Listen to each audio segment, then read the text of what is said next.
নমস্কার, আজ বানিয়ে দেখাবো চিকেন স্যুপ। ঘরে থাকা সামান্য কিছু উপকরণ দিয়েই আজকে রেসিপিটা বানিয়ে দেখাবো। তবে এর স্বাদ হবে একেবারে দোকানের মতো। সামনেই শীতকাল, শীতের সন্ধ্যায় কিন্তু এরকম এক বাটি গরম গরম স্যুপ থাকলে আর কিচ্ছু চাই না। তাহলে চলুন রেসিপিটা ঝটপট দেখিয়ে দিই। রেসিপিটা বানানোর জন্য সবার প্রথমে আমি 1 চামচ ঘি দিয়ে দিয়েছি।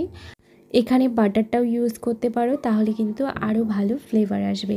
এখানে আমি 150 গ্রাম মতো চিকেন নিয়েছি, হাড় ছাড়া। তোমরা চাইলে এখানে হাড়যুক্ত মাংসও এখানে ইউজ করতে পারো। আর রসুন আর আদা কুচি দিয়ে কিছুক্ষণ ভেজে নিয়ে একটু লাল হলে তারপর ওর মধ্যে পেঁয়াজ কুচি দিয়ে আর কেটে রাখা সবজিগুলো দিয়ে কিছুক্ষণ নাড়িচাড়ি নেব। কেটে রাখা সবজির মধ্যে আছে ক্যাপসিকাম, বিনস আর গাজর।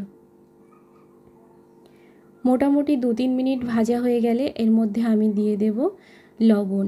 আমি আগে কিন্তু চিকেনে লবণ আর গোলমরিচ দিয়ে ভেজে নিয়েছি একটু কিছুক্ষণ। তারপর আরও কিছুটা গোলমরিচ গুঁড়ো দিয়ে দিলাম, দিয়ে আবারও 2-3 মিনিট মতো একটু ভেজে নিয়ে আমরা এর মধ্যে দিয়ে দেব 1 লিটার মতো জল।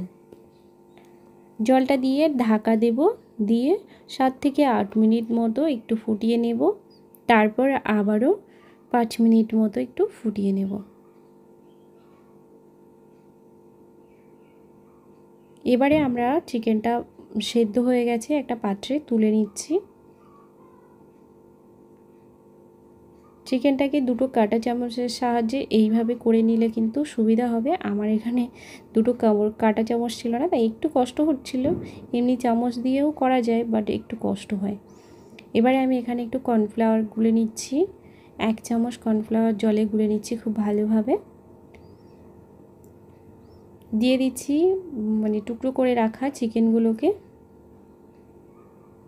দিয়ে আরও 2 মিনিট মতো একটু রান্না করে নেব।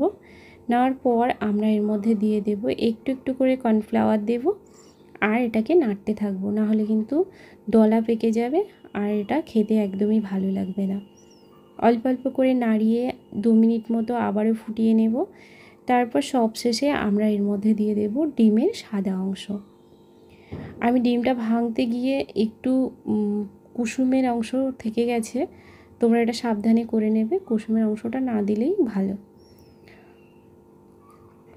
এবারে দেখো এইভাবে অল্প অল্প করে ডিম দিচ্ছি আর নাড়াতে থাকছি, তাহলে কি হবে একেবারে ডিমটা দলা পেকে যাবে না, সব ছেড়ে ছেড়ে যাবে, বেশ সুন্দর লাগবে দেখতে।